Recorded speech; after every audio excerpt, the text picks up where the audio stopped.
Other interesting business news is Chevron to lay off nearly 20% of their workforce, which is quite a bit to say the least. Now, Chevron is one of the oldest and probably biggest well-known oil companies in the world.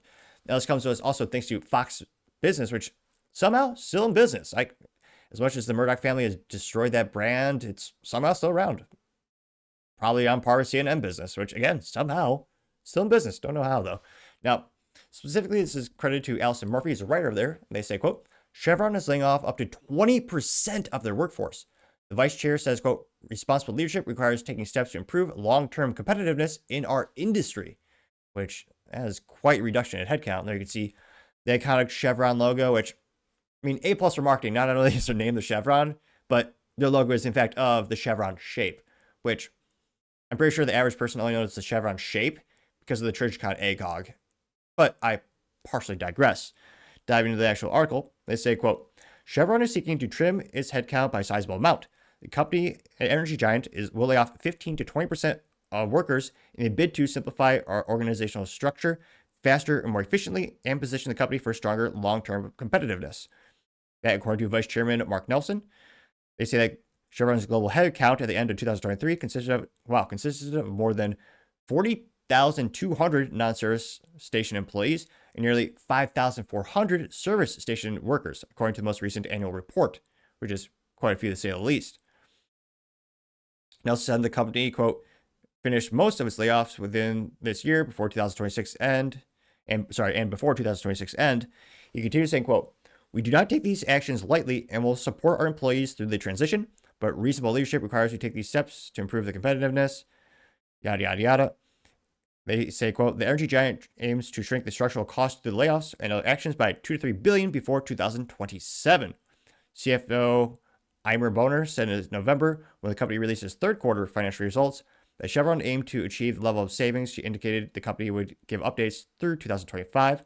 According to Nelson's statement, the energy giant is, quote, optimizing its portfolio, leveraging technology to enhance productivity, and changing how and where work is performed, including the expanded use of global centers. Which, at least, their stock is a pretty penny. It's $155 per share. Again, not financial advice. He also said that the organization structure changes that Chevron will quote, improve standardization, centralization, efficiency, and results, unlocking new growth potential and helping Chevron drive industry-leading performance now and into the future, unquote. Which, did he just put into ChatGPT, me sound smart for investor? Like, that, part of it is true, but it's also the most cookie-cutter statement you see from any business when they're doing layoffs. They say the news comes nearly 2 weeks after the energy giant disclosed its fourth quarter earnings. Chevron generated, geez Louise, $52.2 billion in total revenue and nearly $3.4 billion in net income in the fourth quarter, which also shows people think they're very profitable. And again, billions of dollars that's a lot of money. But yeah, that's a lot of expenses. $52.2 billion in revenue and net income $3.24 billion, which people always think oil companies, don't get me wrong, they make money in good times, but it is kind of that funny perception. The public thinks they're more profitable than they are. Nothing is more profitable than Big Pharma. Their profit margins are like 50 to 60%. Talk about gross margins being gross. Pun obviously intended. They say, quote, over the entirety of 2024, the company saw revenues of $202.79 billion and net income of $17.66 billion, with the latter of the two figures marking a 17.35% drop year over year. The company's global net oil equivalent production posted a 7% increase year over year. CEO Mike Wirth said the company is, quote, in a strong position today with near-term catalysts that are expected to drive the company into even better performance in 2025 and 2026. Which, I suspect, with Trump back in office, he's going to release more and more permissions to drill on federal lands. There's a big discrepancy where people are saying, oh yeah, Biden's giving out all these permits. There's a lot of permits needed to actually, extract oil out of the ground. And spoiler alert, just because you give someone permission to be on the land doesn't mean you have permission to drill and process and do all that. So there's funny how the media framed things during the last administration, but nevertheless, hopefully, someday we'll get gas to be as cheap as possible. I read a lot of vintage books about, business founders. They talk about, oh yeah, I filled up my car for, 18 cents a gallon. I'm like, oh geez. Granted, there's also before hyperinflation too, but unfortunately, sounds like there's going to be more and more layoffs at Chevron.